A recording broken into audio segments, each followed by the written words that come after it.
setiap kepala bayi yang lahir hari ini itu menanggung kurang lebih sekitar 32 juta rupiah. Otomatis jadi objek pajak. Kenapa jadi objek pajak? Belum punya NPWP memang. Iya. Tapi mereka beli popoknya, orang tuanya, Udah kena. susu formulanya, itu sudah dikenakan pajak, PPN khususnya. Pejabat itu nggak bayar pajak. Ini gimana ini kan? Ya nggak bayar pajak. Karena apa? Karena gaji pejabat, anggota dewan itu yang bayar pajaknya adalah negara, yang bayar pajaknya adalah APBN. Cek slip gajinya juga begitu, gitu isinya. Menq itu inginnya adalah warung-warung, retail-retail, itu kemudian jadi pajak. Nah, padahal kalau mau memajaki itu underground ekonomi yang sifatnya adalah sektor-sektor yang tidak patuh pajak. Transaksinya di bawah meja. Tapi underground ekonomi yang menyelamatkan ekonomi kita, ini adalah masyarakat yang saling tolong-menolong, usaha-usaha kecil, mikro, super mikro, ultra mikro ya. Ini yang bisa membuat ekonomi bertahan meskipun badai dari luar itu besar. Ada yang berubah dari Bu Sri Mulyani, tapi saya harus bilang bahwa Bu Sri Mulyani era SBY, era Jokowi, dan sekarang di era Pak Prabowo, itu ada yang makin menurun adalah kualitas sebagai teknokratisnya. Saya bisa bilang gitu. Kenapa? Pak Prabowo minta apa diturutin. Fungsi untuk kontrol budgetingnya ini agak lepas di situ. Media-media internasional juga bilang bahwa the only one that we can trust is Sri Mulyani untuk saat ini. Menteri Investasi Pak Roslani Lebih powerful dia sekarang daripada Pak Erick Thohir nih. Pak Erick Thohir. Ada dan tiada komitmen Pak Bahlil untuk serius menindaklanjuti Pak Prabowo ini. Nggak nyambung dengan apa yang Pak Prabowo pikirkan. Iya. Apa yang disodorkan Pak Bahlil, kalau nggak salah 18 proyek ke Danantara, itu sebagian besar yang nilai investasinya besar itu kilang minyak, gasifikasi batu bara, DME namanya. Jadi nggak nyambung. Dari 100 hari Pak Prabowo, Pak Budi Ari ini adalah yang paling layak dilakukan reshuffle.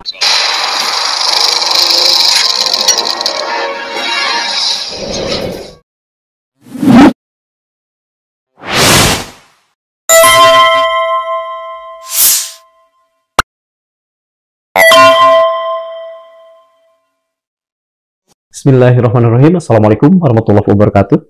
Sangat sukar untuk menafikan apa yang kita lihat di keseharian kita kali ini, yakni bahwa ekonomi Indonesia tengah dalam kondisi carut marut.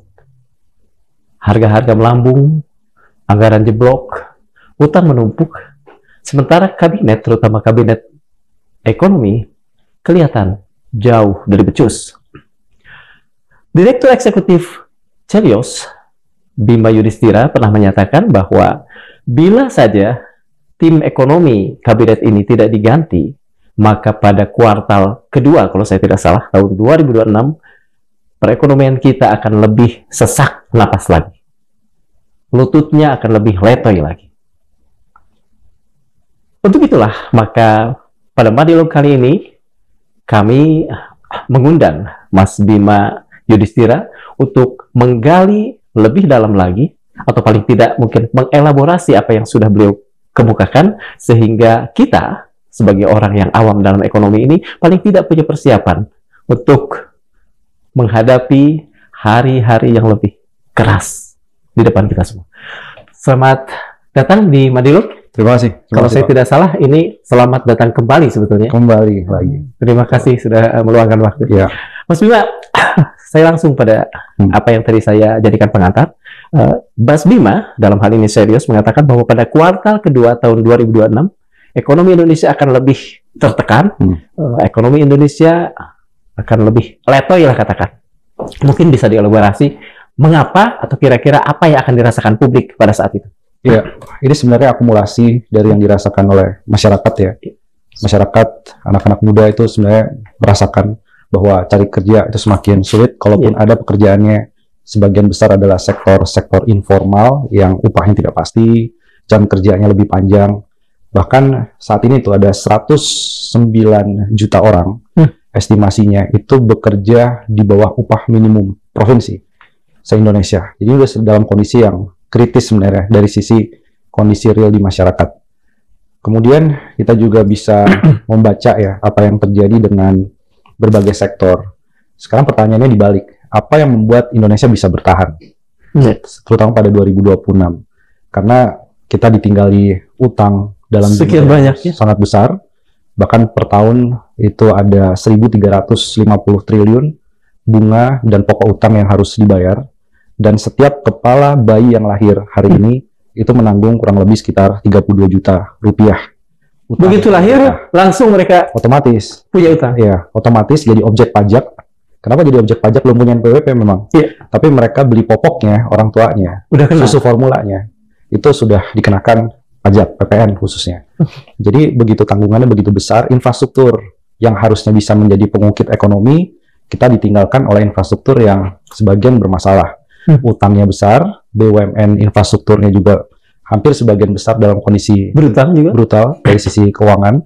Selain itu juga kita masih harus menanggung beban-beban dari korupsi yang ditinggalkan secara struktural. Itu situasi real yang dihadapi masyarakat. Jadi mau berbisnis, kan ada yang bilang begini, nggak usah minta kerjaan lah sama pemerintah. Ya, bikin kerjaan sendiri aja. Dan dia anak muda juga ya. Anak muda juga ya. Anak muda yang dari kecil udah enak lah ya. Iya, jadi bias kelas kan. Iya, betul. Kemudian dia bilang bahwa ciptakan lapangan kerja sendiri. Ini seolah normatif yang kemudian mendapat pembenaran. Tapi bekerja sendiri pun, buka lapangan usaha hari ini, perizinannya juga makin rumit. Kemudian korupsi tadi berlapis. Dan itu yang membuat akhirnya kita bertanya. Dan di sana pasti ada pungli kan? Masih ada pungli. Karena itu masalah yang nggak diselesaikan ternyata. Iya. Jadi apa yang membuat ekonomi Indonesia bisa bertahan? Karena kalau bicara dari industri yang padat karya itu banyak yang tutup. Iya. Terbesar salah satunya adalah Sritex, tapi di luar dari Sritex fenomena gulung tikarnya industri-industri manufaktur terus terjadi. Selain itu juga mereka yang berharap dulunya kan anak muda gini. Udahlah kalau gitu ada sektor digital startup. Semua yang dulu startup yang menjanjikan valuasi besar itu, pertanian, unicorn itu ya. ya perikanan, transportasi dan lain-lain. Itu situasi keuangannya sebagian besar bermasalah. Ada yang scam, ada yang fraud, ada yang jadi buron bahkan ke luar negeri yang belum pulang sampai sekarang. Jadi harapan untuk masuk ke digital juga nggak seindah itu. Sementara kalau digitalnya dia bekerja misalkan menjadi dropshipper, menjadi penjual di platform daring atau e-commerce, ya nggak bisa kalau nggak menghadapi barang impor dari China dari Tiongkok ya, yang harganya nggak masuk akal dan predatory pricingnya dibiarkan. Pertanian yang menjadi salah satu fokus untuk kita bisa bertahan betul. Pada waktu COVID, sektor pertanian ini jadi penyelamat karena pertumbuhannya cukup tinggi saat itu. Tapi pertanian hari ini dengan anggaran yang begitu besar sebenarnya semu.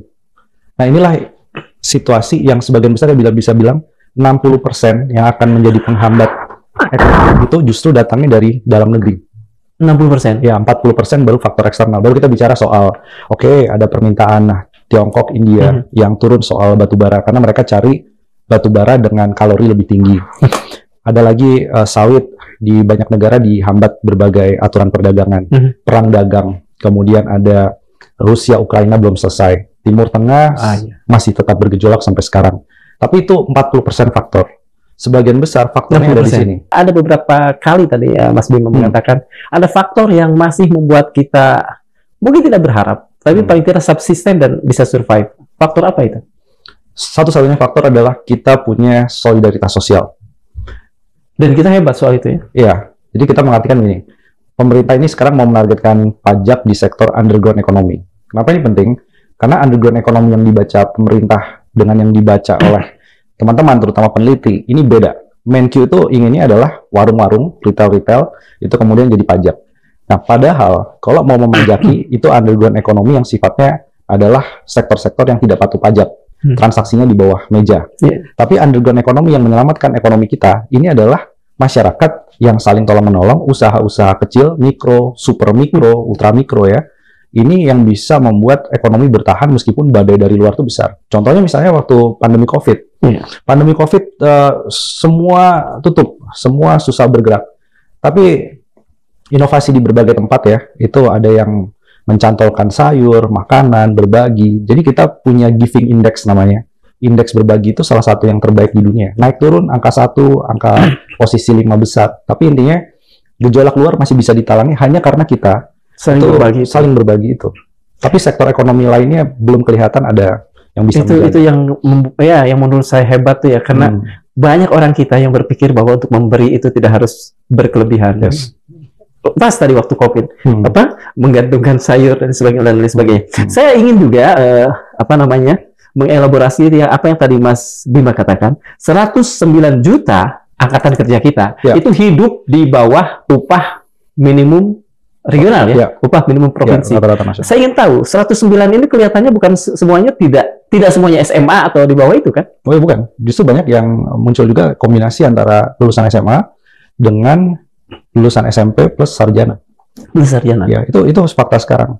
Jadi data itu kita dapat dari data Susenas, Iya, survei ya. ya, survei nasional. Kemudian kita coba olah dan menemukan fakta gitu ya, bahwa makin tinggi pendidikan itu tidak menjamin upahnya lebih baik. Ini agak teori yang salah. Jadi pemenang Nobel, Duflo itu dia pernah studi soal SD Impres zaman Orde Baru, menemukan bahwa keluarga yang anaknya masuk SD Impres itu bisa meningkatkan kesejahteraan. Jadi pendidikan ada korelasinya Saya dengan generasi SD pendapatan. Impres. Ya, fine. Merasakan sendiri lah gitu Iya. ya. Itu sampai dapat Nobel tuh gara itu. Jadi dia melihat, oh jawaban Indonesia salah satunya pendidikan. Nah, hari ini karena sistem secara strukturalnya timpang dan rusak, sehingga nggak jamin. Makanya banyak sarjana sekarang jadi ojol. Iya. Bukan ojol pekerjaan yang kemudian dianggap betul. tidak hormat, Betul, bukan betul, itu, bukan. Tapi kita bicara upah dan jam kerjanya. Kemudian banyak yang bekerja, nah ini ada data menarik, bekerja tidak dibayar. Gimana? Bisa di Ini logikanya adalah dia ketika disekolahkan, itu kan per bulan misalnya mendapatkan 3 juta, kos-kosannya, biaya kuliahnya. Begitu dia lulus sarjana dapat ijazah, dia cari kerja. Itu ternyata spesifikasi kerjanya banyak menawarkan upah di bawah yang dia terima tadi. yang diterima tadi pada saat kuliah atau sekolah. Iya, iya. Orang tuanya bilang, "Nak, mendingan kerja di warung bapak, di warung ibu, bekerja di pertanian." Dan itu angkanya cukup besar. Jadi artinya kalau hanya disebut sebagai bekerja tapi nggak berkualitas, itu buktinya bekerja tidak dibayar. Sebetulnya akar persoalan ini itu apa, Mas Bima? Agar kita bisa mengerti ini, mengapa misalnya Indonesia bisa sampai memprihatinkan ini? Saya pikir ada masalah struktural yang nggak diselesaikan. Masalah strukturalnya apa? Satu, korupsi. Jadi sebelum sekarang rame-rame soal pajak dan lain-lain, itu kalau diberesin korupsinya, korupsi sumber daya alam, itu besar sekali yang bisa dinikmati oleh masyarakat. Kedua, yang menjadi permasalahan itu adalah macetnya mobilitas sosial.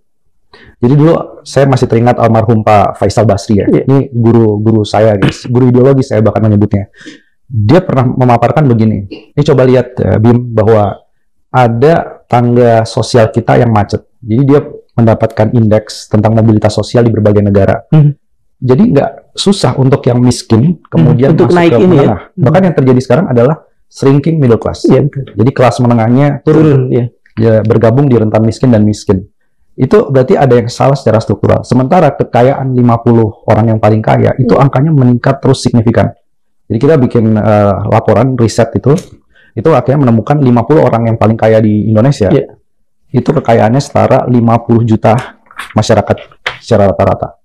Jadi akumulasi kekayaan itu yang membuat mobilitas sosialnya macet. Makanya tadi, orang miskin bisa kuliah, kemudian bisa mendapat pekerjaan yang layak. Syukur-syukur lulus kuliah ya, bisa mendapatkan pekerjaan yang layak. Itu nanti akan menjadi cerita yang menarik di media. Dan itu udah mulai terjadi sebenarnya beberapa tahun terakhir. Jadi saya tanpa menyebut nama misalnya anak cleaning service diterima di perguruan tinggi. Kok jadi berita?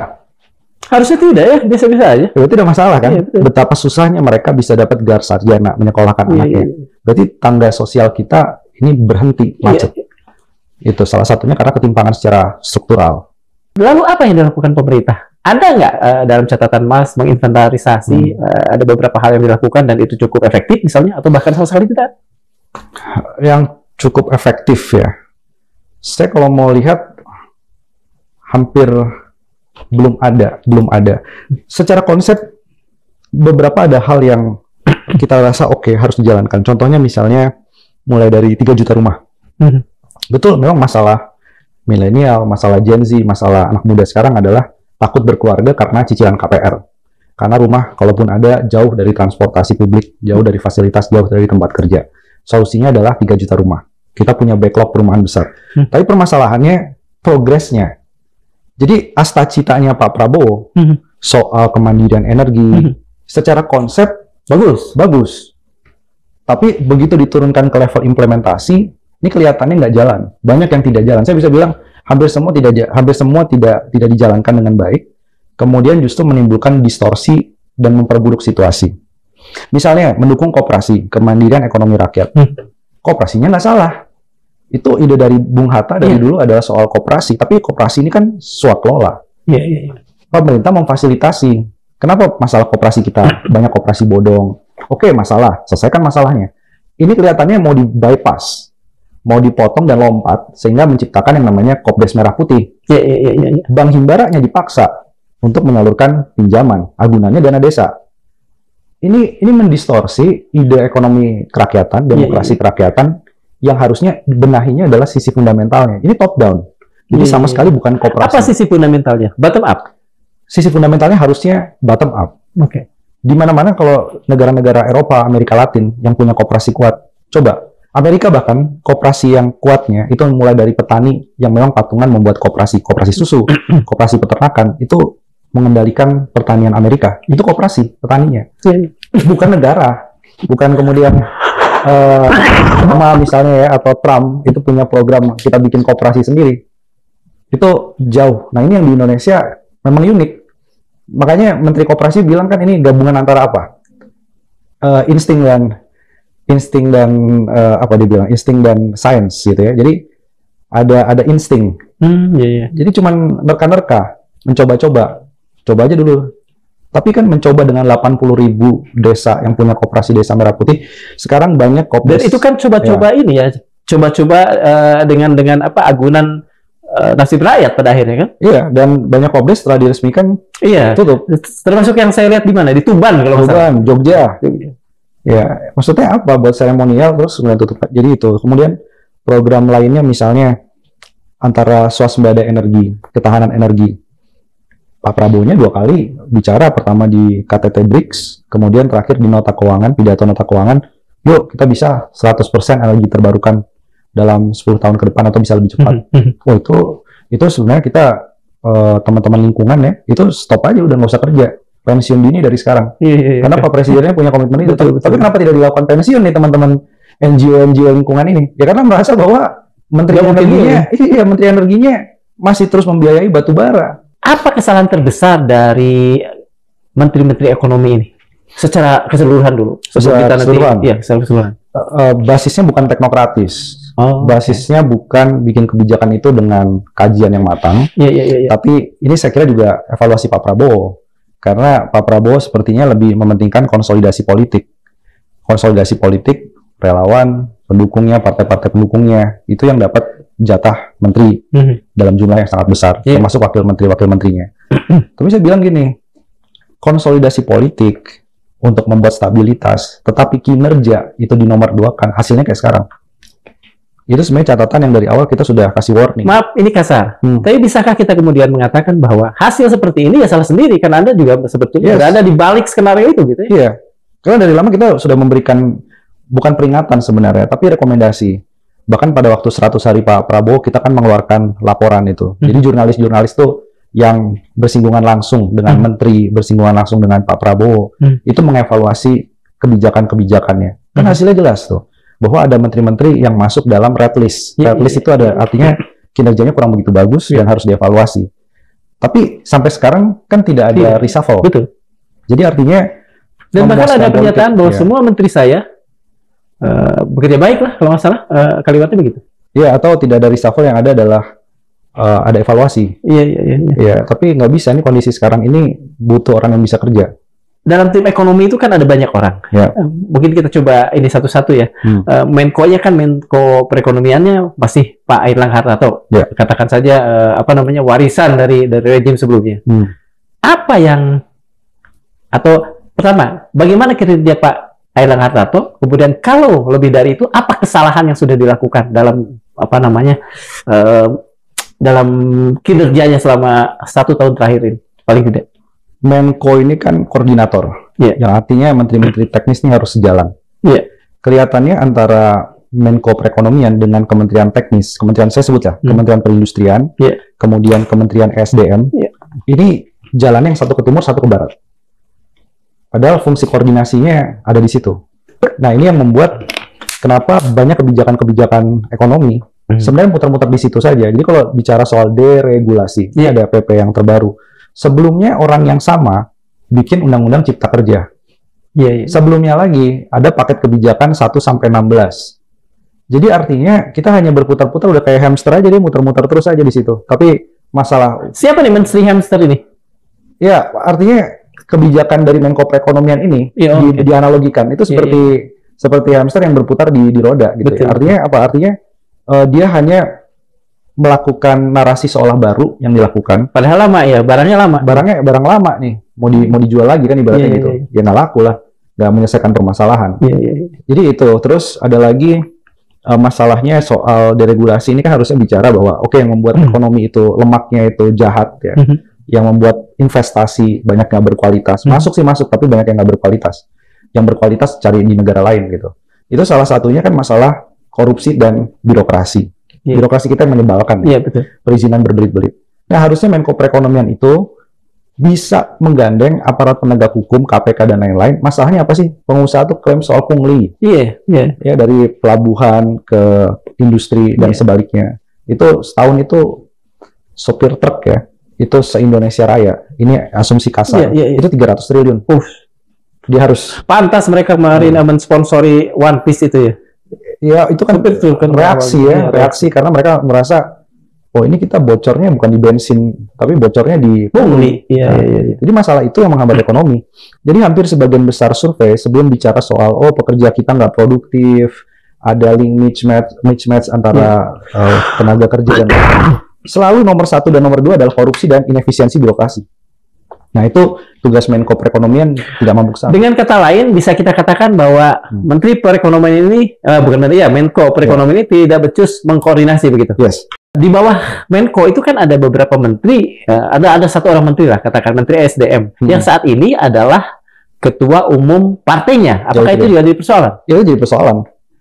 Karena mantan ketua umum sama ketua umum yang sekarang ini kan bisa dibilang ya kurang begitu akur sebenarnya. Iya, iya. Tapi masalahnya ketidakakuran dari sisi politik tadi mengorbankan kerja-kerja ekonomi yang diinginkan oleh Pak Prabowo. Ya, dan mengorbankan bangsa pada akhirnya. Yang mengorbankan masyarakat juga akhirnya.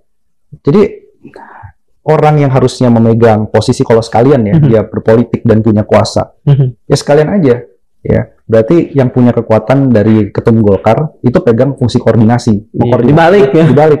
Nah, tapi juga belum tentu juga kinerjanya bagus juga kan gitu ya. Betul. Jadi ada masalah soal koordinasi, ego sektoral itu makin terlihat. Jadi Pak Prabowo ini saya melihat gini, yang pertama dia seolah ingin menyenangkan pendukungnya, jadi konsolidasi politik dianggap bisa menjaga harmonisasi. Yang kedua tapi pertimbangan konsolidasi itu mengurangi masalah kinerja hanya karena konsolidasi dan terbukti. Iya. Dan satu lagi isunya adalah menteri yang dipasang seringkali clash dengan wakil menteri atau menteri-menteri teknis lainnya. Nah ini terjadi lah. Ini terjadi nih. Betul. Terjadi di mana-mana. Menteri Perumahan Rakyat dengan wakilnya. Iya. Kemudian yang terbaru yang baru OTT. Menteri Tenaga Kerja ya. Ya kan dengan Menteri Tenaga Kerjanya. Iya. Jadi kalau dipasang begitu hanya untuk konsolidasi politik, ya mengorbankan masyarakat, mengorbankan kinerja. Tentang kinerja Menteri Keuangan Sri Mulyani. Pertama kinerjanya, kedua kalau ada kesalahan apa itu? Satu, dia berburu pajak di kebun binatang. Oh, jadi kita buat laporan riset ya. Iya. Apa namanya, zoo hunting apa? Iya, hunting in the zoo. Iya, betul. Jadi berburu di kebun binatang. Ini kan sebenarnya terminologi Gibran ya. Iya. Waktu kampanye. Kita ulang aja lagi bahwa yang dilakukan Bu Sri Mulyani ini sekarang kelihatannya basis pajaknya sama, diburu di situ. Iya. Nah, memang paling mudah, tapi kan mengorbankan daya beli masyarakat, mengorbankan pelaku usaha domestik juga. Kemudian soal belanja, ini ada yang berubah dari Bu Sri Mulyani, tapi saya harus bilang bahwa Bu Sri Mulyani era SBY, era Jokowi, dan sekarang di era Pak Prabowo, itu ada yang makin menurun adalah kualitas sebagai teknokratisnya. Saya bisa bilang gitu. Kenapa? Jadi seolah-olah Pak Prabowo minta apa diturutin. Sehingga program kampanye program kampanye dia dipilih karena makan bergizi gratis. Ya, tapi fungsi dari Bu Sri Mulyani sebenarnya bisa jadi rem. Jangan ikut-ikutan jadi gas juga. Iya. Jadi jadi rem itu untuk bilang bahwa Pak Prabowo maaf, ini aja realisasinya masih kecil nih, makan bergizi gratis, ada keracunan, ada permasalahan teknis, pengawasan, penyimpangan dan lain-lain, beresin dulu deh ini. Jangan langsung nambah 335 triliun 2026. Nah, Bu Sri Mulyani fungsi untuk kontrol budgetingnya ini agak lepas di situ. Apa yang menyebabkan itu? dulu sangat teknokratis, sekarang kemudian menjadi lebih lebih pragmatis politis lah, katakan gampangnya. Iya, padahal semua bicara ya, media-media internasional juga bilang bahwa the only one that we can trust is Sri Mulyani untuk saat ini. Tapi kalau ternyata ini ya susah juga. Ternyata the only one that you can trust itu have a trust problem juga. Jadi pada waktu Bu Sri Mulyani saat awal-awal kan sempat dikabarkan tidak mau bergabung ke kabinet. Oke, bergabung karena mungkin ada keputusan-keputusan tertentu ya. Tapi bergabungnya Bu Sri Mulyani, dia tidak bisa mengendalikan disiplin fiskal. Dan utang terus bertambah dan lain-lain. Bahkan sekarang sebenarnya siapa sih yang harus bertanggung jawab soal kejadian di Pati? Iya. Salah satunya kalau saya menunjuk ya salah satunya Bu Sri Mulyani. Iya. Di Pati, di Bone ya. Di Pati, di Bone, dan kalau tidak salah ada 100 lebih kabupaten yang menaikkan PBB. Sekitar 20 kabupaten itu menaikkan PBB-nya 100%. Jadi ini efek dari efisiensi anggaran. Efisiensi anggaran siapa yang memainkan anggaran? Dalam artian alokasi pos belanja. Yang harusnya bisa mencegah kejadian di Pati adalah Bu Sri Mulyani. Kalau dia masih berpegang pada integritas sebagai seorang teknokratis. Jangan ikut-ikutan politisi, kan nggak punya partai juga. Apa yang membuat Sri Mulyani, seorang teknokrat yang ya katakanlah orang luar juga mengatakan the only one that we can trust gitu ya, sekarang menjadi dalam tanda petik seperti itu? Salah satunya dia masih dibayang-bayangin Senturi sebenarnya. Oke. Jadi kalau dilihat dari berbagai analisis ya, trauma gitu ya. Ya, kasus Senturi itu sebenarnya kan disebut selesai, tidak selesai. Tapi pada intinya dia harusnya bisa mencegah tidak terjadi urusan hukum diputus dengan politik waktu itu kan. Waktu itu ya. Tapi seharusnya dengan traumatik soal kasus bailout Senturi, itu kan Senturi 6,5 triliun kalau tidak salah. Ini kita bicara soal anggaran pemerintah di kuasa Bu Sri Mulyani 3.000 lebih triliun, atau spesifik lah beberapa program prioritas MBG, kemudian sekolah rakyat, yang dia tahu detail penganggarannya, harusnya dia bisa mencegah tragedi-tragedi penyimpangan sebesar atau lebih besar daripada Bank Senturi. Ya, itu menurut saya yang saya juga agak kecewa gitu ya, bahwa dalam situasi carut marut ini APBN itu ikut efisien ketika harusnya dia bisa menjadi pemompa ekonomi. Ya. Jadi fungsi APBN sebagai pemompa ekonomi saat ini tidak terjadi lah gitu ya. Ya, jadinya pro-cyclical. Ini kalau kita bicaranya ada dua, austerity. Ini yang ditolak oleh berbagai gerakan dan juga parlemen progresif yang ada di Eropa, bahwa situasi utang menggunung, efisiensi besar-besaran. Tidak bicara pajak kekayaan, tidak bicara pajak alternatif yang bisa ditarik ya, kepatuhan dan lain-lain. Tapi dia bicaranya soal semakin depres. Itu terjadi krisis di Eropa. Kemudian yang kedua, ini pro-cyclical. Jadi Bu Sri Mulyani selalu bilang bahwa APBN harus jadi counter-cyclical. Jadi kalau siklus bisnis atau usahanya sedang turun, APBN yang akan memompa. Yang terjadi sekarang adalah pro-cyclical. Konsumen ikat pinggang, pengusaha ikat pinggang, pemerintahnya ikut-ikutan ikat pinggang. Artinya tidak akan ada multiplier ya di perekonomian kalau begitu. Macet ya di banyak daerah itu yang terjadi. Ada kesalahan lain yang dilakukan Ibu Sri Mulyani kecuali perubahan dari seorang yang sangat teknokratis menjadi seorang yang pragmatis politis tadi? Ya, dia tidak punya keberanian misalnya untuk melakukan renegosiasi utang. Jadi banyak sekali contoh, mulai dari Yunani dengan Yanis Varoufakis, kemudian di Argentina ada mantan Menteri Keuangan yang cukup berani juga untuk melakukan renegosiasi utang dengan IMF. Dan di Indonesia ini kita seolah-olah selalu denial bahwa situasi utang ini beresiko tinggi. Jadi Bu Sri Mulyani tidak pernah membuka meja renegosiasi dengan para kreditur utang, terutama pemilik surat utang pemerintah. Mengapa? Apakah karena Bu Sri Mulyani pernah berada di satu lembaga itu atau apa? Iya, jadi cara pandangnya Bank Dunia, cara pandangnya Ibu Sri Mulyani ini bisa jadi satu paket. Padahal dalam kondisi sekarang ya, negara disebut sebagai gagal secara sistemik itu kalau bunga utangnya melebihi belanja kesehatan atau belanja pendidikan. Dan hari ini itu sudah melebihi belanja kesehatan. Jadi kita ini sebetulnya sudah negara gagal secara sistem. Iya, yang bilang bukan saya, yang bilang ya data itu ya kemudian bilang ya. Sekjen PBB. Antonio Guterres, dia punya indikator itu.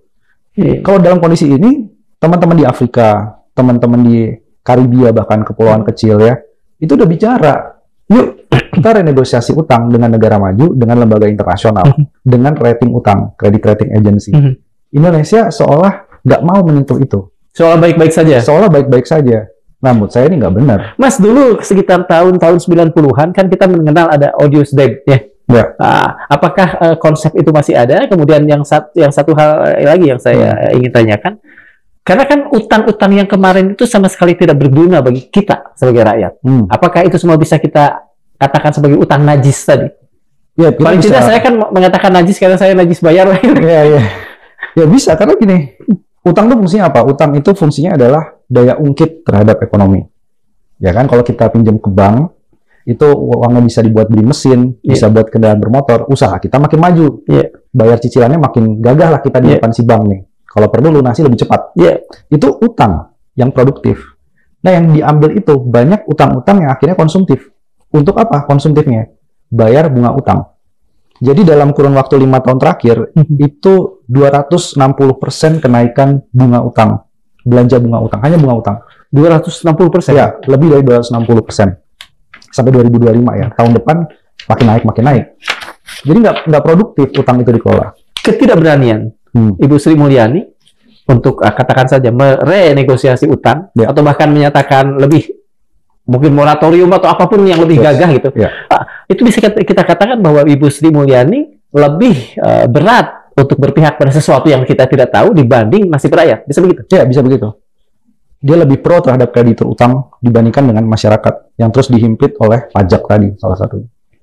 Itu jahat kalau menurut Mas, sebagai seorang ekonom. Saya kan kalau dari sisi yang lain selain ekonomi ya mengatakan itu bisa jahat. Iya, masalahnya gini, masalahnya saya nggak ketemu itu dalam Sumitronomics. Dalam ini cara berpikir Pak Mitro ya? Pak Mitro nggak ketemu.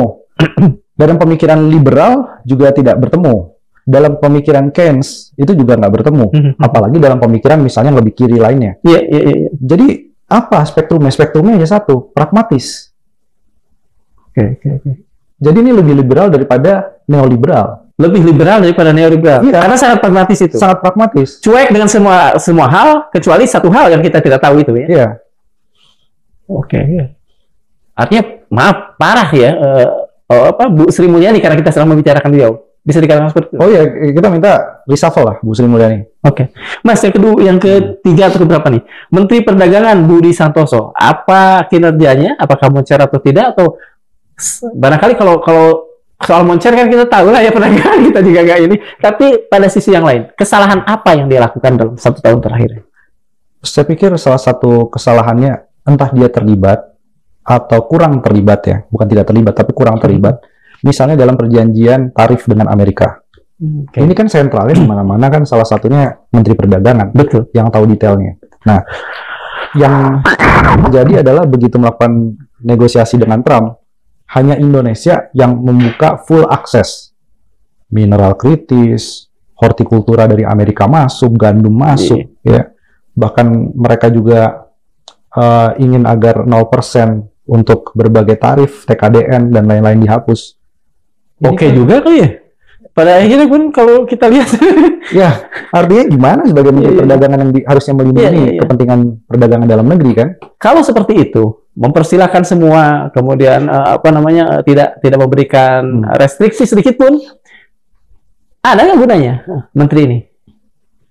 Ya, saya pikir sekarang ya jadi ada dan tiada. Ada dan tiada itu artinya ternyata perdagangan itu mungkin langsung Prabowo yang menghandle. Lalu ya, maaf ya. Kalau kata anak-anak muda sekarang, apakah bisa dikatakan gabut tuh? Ya. Apa gabut? Saya nggak mau bilang gaji buta gitu. Iya, saya nggak bilang full gabut. Ya, mohon maaf. Gabut tapi pada intinya Menteri Perdagangan itu harusnya jadi panglima. Kalau Menteri Pertanian nih, Andi Amran Sulaiman, beberapa saat yang lalu kan kalau di media sosial nih kayak hero juga itu, atau setengah hero lah gitu. Tapi ternyata ini harus hati-hati nih. nanti disampaikan lagi kan, ada pengamat yang dilaporkan ke aparat penegak hukum kan. Oh iya, Pak Andi. Waktu itu kan salah satu ini ya, dia mengisi kuliah ya, Amran ya, di satu kampus gitu ya. Kemudian itu seolah ingin memberikan pesan sebenarnya.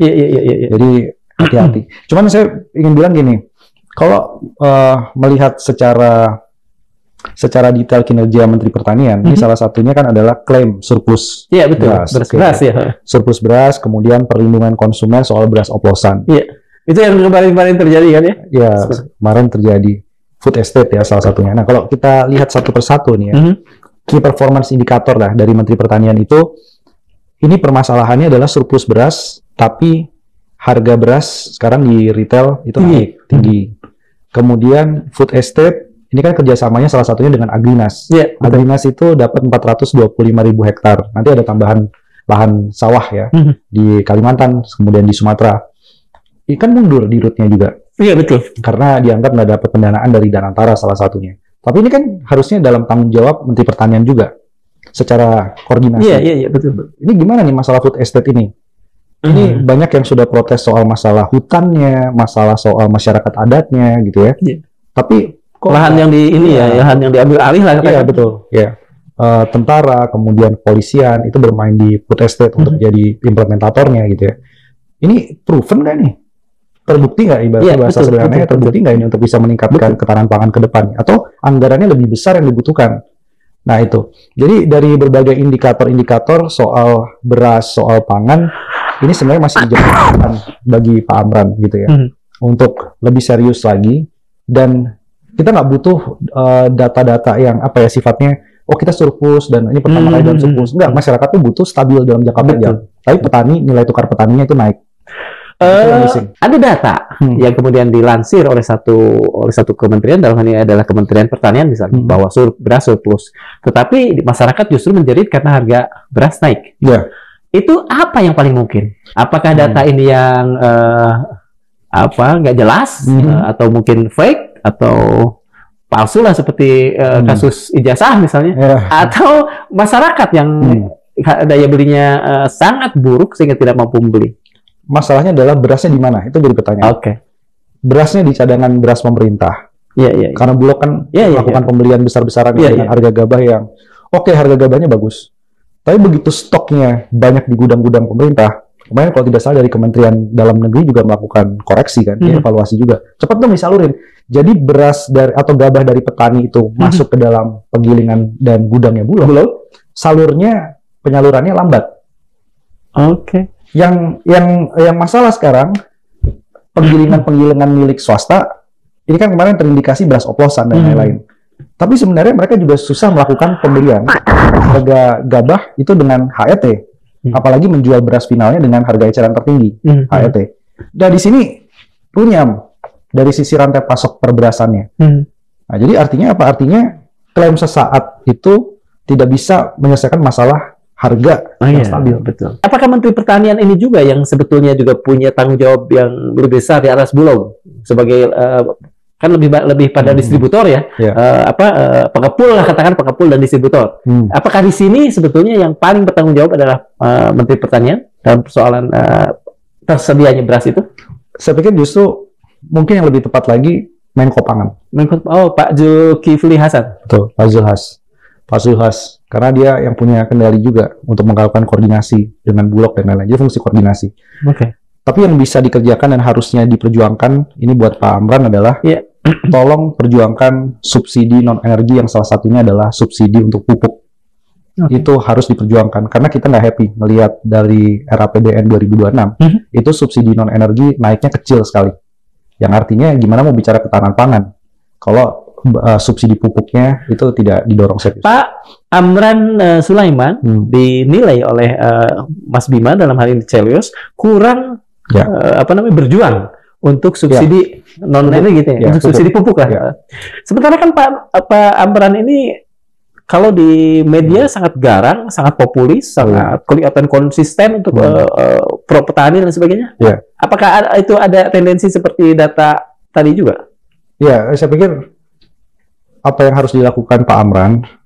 Memang nggak semua Menteri Pertanian ya itu media darling kan begitu ya. Sebelum-sebelumnya belum tentu. Betul. Tapi harus diimbangi dengan kinerja. Sebenarnya itu pesannya.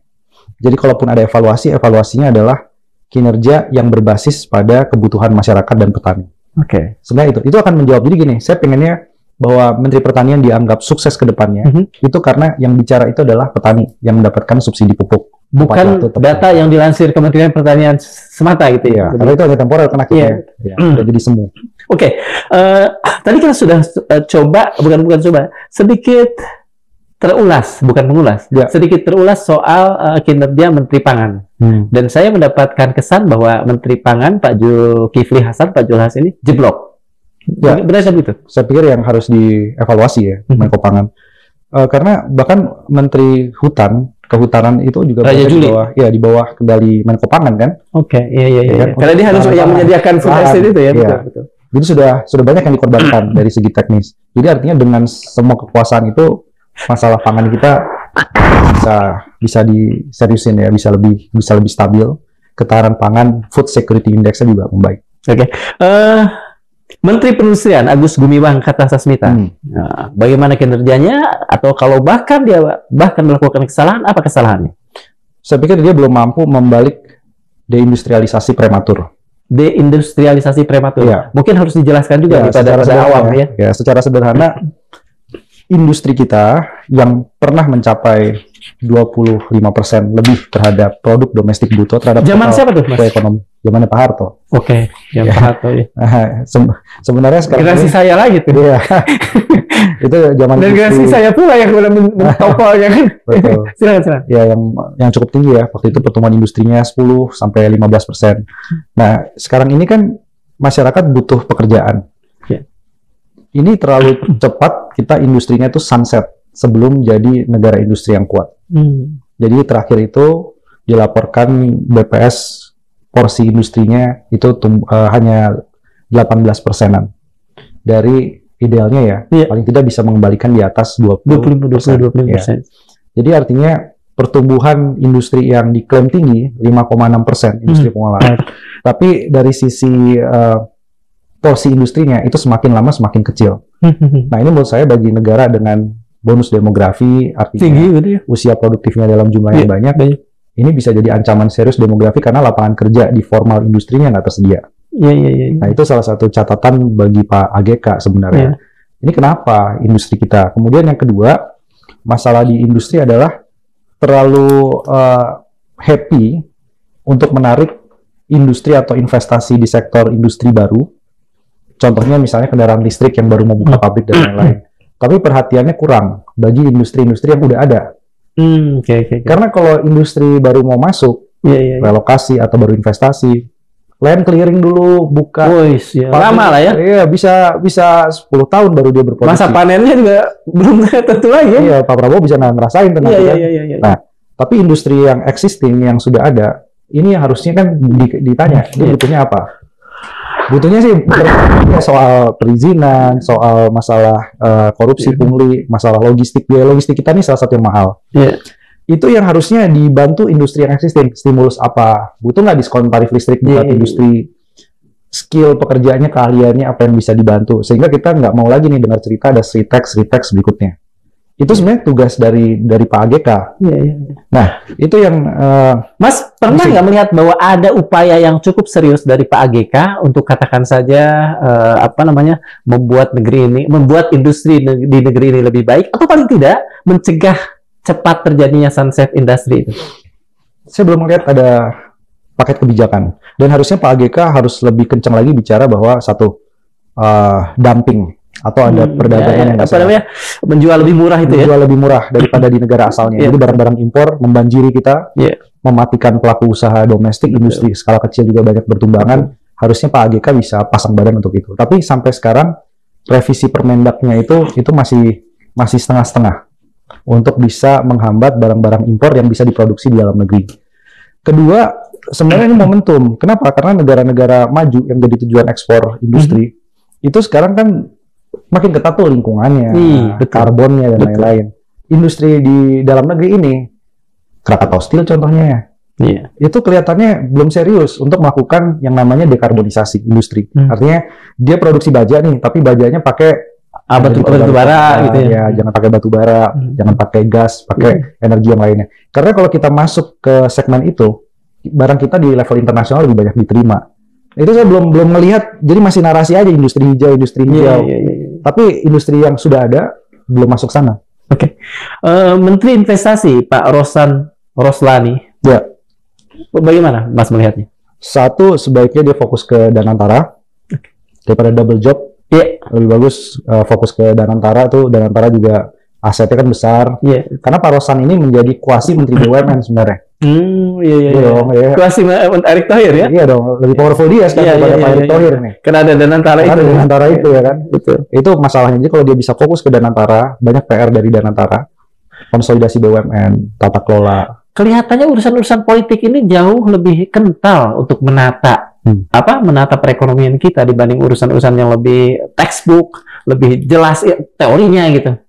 Begitu. Ya, pertimbangannya jadi pertimbangan politik ya. Politik. Nah, itu soal fokus kerja. Yang kedua, kalau mau di investasi, ya mau di Kementerian Investasi atau BKPM, tugas dari Pak Rosan ini harusnya adalah memastikan investasinya berkualitas. Yang dimaksud berkualitas itu gini, 1 triliun rupiah investasi itu dalam 5 tahun terakhir nyerap tenaga kerjanya makin turun. Ya, jadi dari sekitar 1.600 turun terus ya, jadi 1.300-an orang dari setiap 1 triliun rupiah investasi.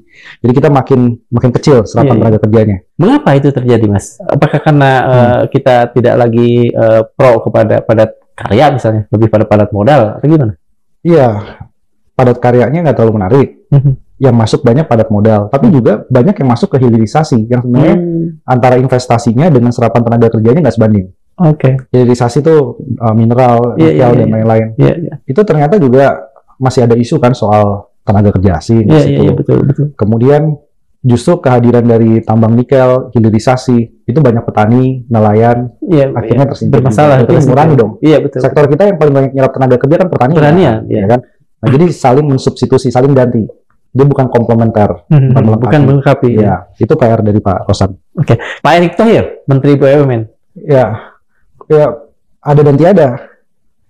Kalau dalam bahasa Arab ada dan tiada itu wujuduhu keadaanihi, ada dia atau nggak ada dia sama lawan gitu ya. Ya, sama aja ya, sama aja karena fungsi dari kontrol terhadap BUMN-nya ada di Danantara. Iya. Pak Rosan.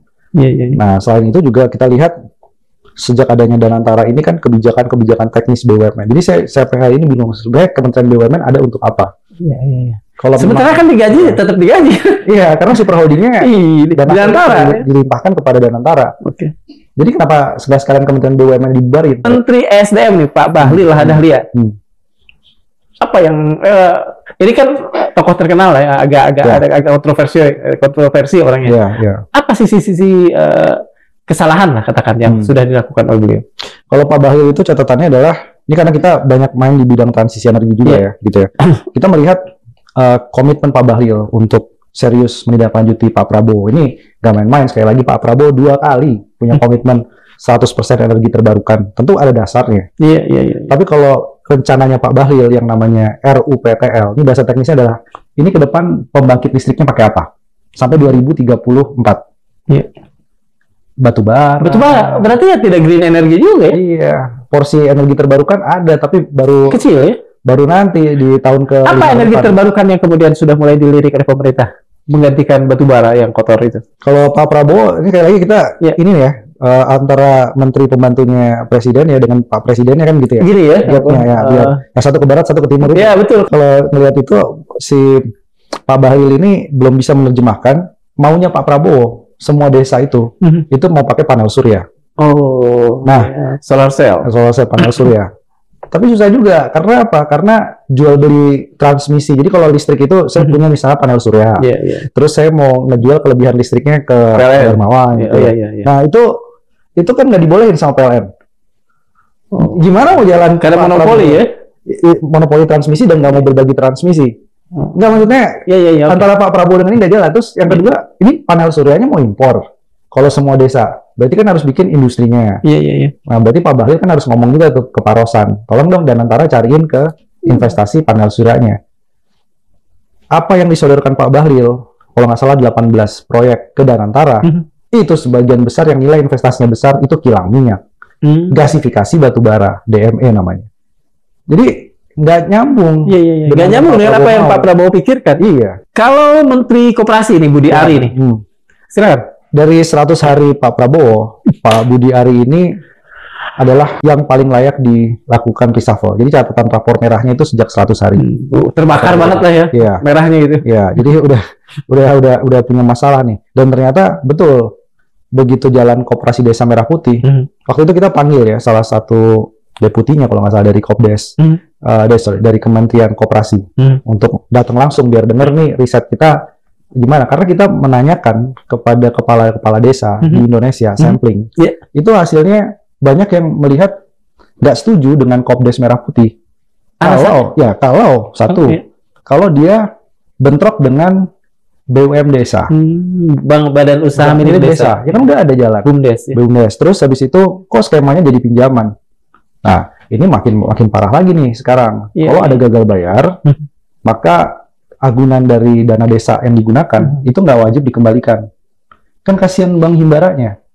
Oh, ini kan bisa resiko resikonya tinggi. Sistemik ya, betul. Bukan sistemik hanya utang pemerintah, tapi sistemik di sektor keuangan. Kalau gagal bayarnya banyak, gimana? Sementara pencairan dana desa nggak bisa langsung instan begitu untuk agunannya.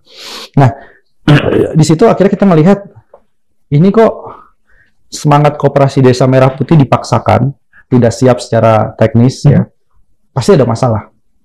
Tapi kita udah, artinya gini, CLS tuh selalu memberikan warning, memberikan peringatan, basisnya adalah data, dan disampaikan langsung kepada si pemangku kebijakannya, gitu. Jadi artinya kita udah kasih warning, ke depan ada begini-begini. Tapi ternyata maju terus nih. Jadi kacamata kuda, kacamata kuda, cuek. Kita dianggap mengganggu kali kan. Padahal ini kan kita bantu loh. Sekarang gini, budget riset sebelum bikin kebijakan itu banyak dipangkas, kena efisiensi anggaran kan. Iya. Ya kan? Nah, di handle sama Celios lah katakan Celios bantuin. Harusnya makasih mereka ini. Ini malahan butuh patah ya. Nah, jadi rekomendasinya banyak yang nggak dikerjakan. Tapi akhirnya kan kalau ada masalah sendiri ya, kita tinggal bilang, udah kasih tahu. Nah, ini Mas, Gubernur BI Peri Warjio. Nah, ini menarik nih. Gubernur Bank Indonesia itu barusan menurunkan suku bunga. Suku bunga acuan jadi 5% ya, turun. Suku bunganya 25 basis poin. Kalau Bank Indonesia ini melihat ekonomi ke depan baik-baik saja berdasarkan data BPS yang tumbuh 5,12%, buat apa ada penurunan suku bunga acuan? Karena kalau suku bunga turun, masyarakat yang ambil kredit kan happy. Betul. Bunganya lebih murah. Nah, di sini kelihatannya BI agak kurang percaya juga sama kondisi ekonomi yang dilaporkan pemerintah, gitu. Tapi menurut saya sih itu keberanian Bank Indonesia sih, sebenarnya secara implisit ya, untuk bilang bahwa kalau selama 1 tahun ini kinerja BI yang dalam hal ini dinakodai oleh Pak Peri bagaimana? Bagus. Ya, masalahnya BI yang belum selesai itu adalah satu, dia nggak bisa mempercepat bank ikut nurunin suku bunga karena memang ada faktor lainnya. Yang kedua ini yang Bank Indonesia bikin payment ID ya. Ini yang mau ngelihat semua transaksi keuangan secara digital masyarakat. Iya. Nah, itu buat apa kayak gitu ya? Itu kira-kira buat apa sebetulnya? Awalnya buat bansos. Kalau kata kita kan buat apa? Nah, ada kecurigaan nggak bahwa ini akan digunakan buat apa? Ya, saya pikir untuk ngelihat monitoring dong. Monitoring transaksi-transaksi mungkin bukan ada. Ya, kemudian urusannya ke pajak lagi gitu ya. Pajak satu hal, ya mungkin ngelihat korteksnya gagal, sehingga mungkin butuh bantuan Bank Indonesia. Cuman saya ngeliatnya gini, di banyak negara, bank sentral itu punya isu soal masalah privasi kan. Nggak boleh dong, makro boleh ngelihat, tapi kalau sampai data itu dia minta ke bank aja lah. Ini kriminal nih orang nih. Saya mau tahu transaksinya, dia beli di kafe mana, dia beli mobil di mana, rumahnya di mana. Itu kan dari request. Kalau ada memang alat bukti. Nah, kalau semua orang mau dilihat, buat apa juga? Betul. Ya. Dari semua apa yang tadi Mas Bima sudah nilai itu, saya lihat mungkin sekitar 80% bermasalah, bahkan mungkin semuanya dari 10 orang yang kita sebutkan tadi. Apakah kita bisa menyebutkan bahwa sebetulnya mereka tidak terlalu serius bekerja, atau mereka ingin serius tapi ada hambatan apa yang kemudian membuat mereka orang-orang pintar ini menjadi seperti linglung dalam mengelola ekonomi Indonesia? Serius bekerja, iya, untuk menyenangkan Pak Prabowo, tapi semua kan data yang dikasih. Serius bekerja untuk apa? Memupuk konstituensi untuk 2029. Jadi nggak ada urusan misalnya ingin mensejahterakan rakyat, ingin membuat rakyat tidak gerah, tidak resah dengan ekonomi. Tidak melihat ada itu di mereka. Saya nggak melihat ada sense of crisis. Bahkan ketika masyarakat ya itu bilang bahwa ini efisiensi berdampak pada kenaikan pajak daerah, yang ada kan denial. Oke, iya, betul, denial. Bahkan yang parah nih, begitu kita bilang bahwa ini gimana keadilan pajak, pejabat itu nggak bayar pajak, kita dikategorikan hoax tuh, ya sama PCO ya. Iya. Ini gimana ini kan? Yang nggak bayar pajak karena apa? Karena gaji pejabat anggota dewan itu yang bayar pajaknya adalah negara, yang bayar pajaknya adalah APBN. Cek slip gajinya juga begitu, gitu isinya. Nah, sementara kita dibebani dengan sekian banyak peluang nanti akan kena pajak ini itu, gitu ya. Betul. Jadi sebetulnya bahkan dalam pajak sudah tidak ada keadilan ya. Nggak ada keadilan. Sebetulnya kan pajak itu untuk keadilan, kalau saya tidak salah. Filsafatnya pajak itu, filosofinya pajak. Iya, untuk redistribusi kekayaan. Terima kasih, Mas. Terima kasih. Jelaslah ekonomi negara ini bukan sekadar pincang, tapi nyaris lumpuh karena salah urus. Dari Menko sampai Mendag, dari BUMN sampai Bank Indonesia, semua seakan sibuk menjaga kursi, bukan menjaga keperluan rakyat. Sementara ekonomi bukanlah teori di ruang seminar. Ekonomi adalah harga beras di dapur, ongkos listrik di rumah, dan peluang kerja di jalan. Kalau itu gagal dijaga, pemerintah bisa otomatis kehilangan legitimasinya. Albert Einstein pernah mengingatkan, kebodohan adalah melakukan hal yang sama berulang-ulang sambil berharap hasil yang berbeda. Itulah yang terjadi jika kabinet ekonomi tetap dipertahankan tanpa perubahan. Rakyat berhak berharap atas tim ekonomi yang bekerja, bukan sekadar menjual harapan. Jika tidak, longsor 2026 bukan lagi ancaman, melainkan akan menjadi kenyataan. Ingatlah kata Khalifah Umar bin Khattab, seandainya seekor keledai terperosok di Irak, aku khawatir Allah akan meminta pertanggungjawaban kepadaku. Mengapa engkau tidak meratakan jalan untuknya? Sobat Madilog, jika seorang pemimpin takut dimintai pertanggungjawaban atas seekor keledai, bukankah seharusnya apalagi atas jutaan rakyat yang kini terbebani salah urus ekonomi di negeri ini?